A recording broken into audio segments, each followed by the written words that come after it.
盆栽からしたらもったいない松盆栽生産日本一の高松の盆栽園北谷4世4代目北谷隆一です。今回のテーマは夏場に枯れやすい、木の特徴というか、傾向というかそういうお話をしていこうと思います。でその前に少しだけお時間ください。今無料のメールマガジンやっております。概要欄からメールアドレスだけで無料でメールがね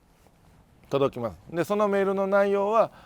こういう YouTube でやった内容をこう分かりやすく文字にしたり、専用の動画とかで全部でもう60通ぐらい作っております。それが定期的に届いてもう2000人超えたらしいです、登録してくれた方が。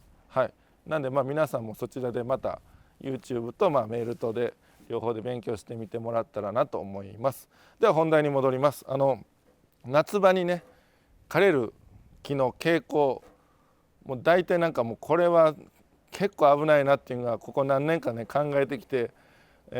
これだろうっていう感じの木の傾向をちょっと今日ご説明させていただくんですけども、目の前にあるのが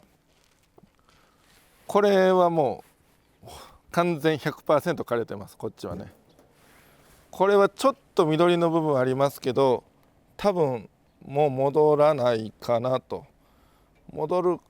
かも、でももうほぼダメですね。これただ夏場今日が、撮影しているのが9月16日なんですけども、夏場なんでね、だいたい皆さんがって言ってあれなの、一般的に、夏場枯れる理由の第一は水が不足している場合がほとんどなんですけども、これに関しては水のやりすぎで枯れた場合ばっかりですね。全て水切れではないです。水が多すぎてこういう状態になったと。でその水が多すぎて枯れるんだったら、じゃあ他の普通の盆栽も水多すぎるんだったら他のも調子悪くなるんじゃないかって言ったらそうでもなくて、これねこの子らだけにした作業がありまして、これ上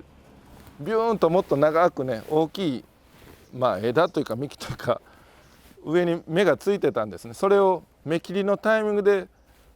バシッと切っちゃったんです。これ全部切った今年の芽切りの時に切った木ばっかりです。で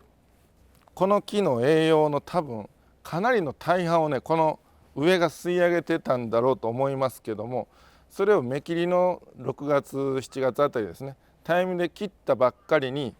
この栄養行く先が輸出としたら、水やりが収入としたらね、収入と支出のバランスが崩れたというか、本来だったらもうこっちもどっさり水や栄養がいくはずのとこが切られてなくなってこっちに集中するんですね。この下の方の芽にね、枝に。だったらそれはもう多すぎてもう中が用土がねあんま乾かなくて、水が多すぎて、だから水が多すぎたらこうやって草も生えやすいんですけど、そうなって枯れていくと。でそうですね、こういう僕が種から育てて上長く伸ばして太らしてっていうパターンだけではなくてね、普通のこういうじゃなくて普通の樹形の松でも例えばそうですね、模様木の状態のいっぱい枝がついてる状態の、例えば芽切りの時期に枝をいっぱい落として半圏外みたいなね、もう一枝だけにするとか、そんなを芽切りの時期にしたとしても多分同じようなケースになりやすいんじゃないかなと思います。で水やりすぎなんで、じゃあ水少なめだったらいけるんか言ったらいけるかもしれませんけど、ちょっとでもかなり難易度の高い水やりになるだろうなとは思います。なんでそうですね、いっぱい枝があるとかこういう栄養がたくさんいくとこを切ったとか、そういうんがまずもうあんまよろしくないとして、で、その芽切りの時期には切らない方がいいという考えに至っております。でじゃあこれ切りたい場合はいつ切ったらいいかという話なんですけども、このパターンの木は植え替え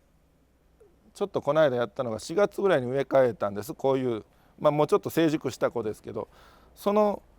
これがもっと長くついてたのを植え替えの時にバスッとね根元で切って植え替えしたら1本も枯れなかったんですね。80本ぐらい植え替えしたんですけど、だから植え替えの時は根も切られて上も切られて、言ってみればその収入と支出のバランスが取れたんでしょうね。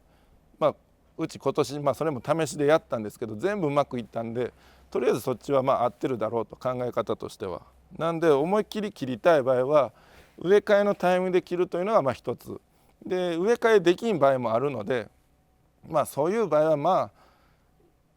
切るんだったらやっぱ真冬とかね、木があんまりどんどん成長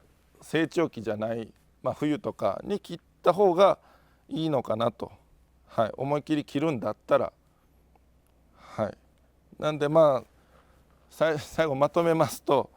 芽切り、これから夏が控えてる時期の芽切りですわね。そういう時にあんまりね枝をいっぱい落とすような作業はしない方がいいだろうという。まずはその後の水やりがね、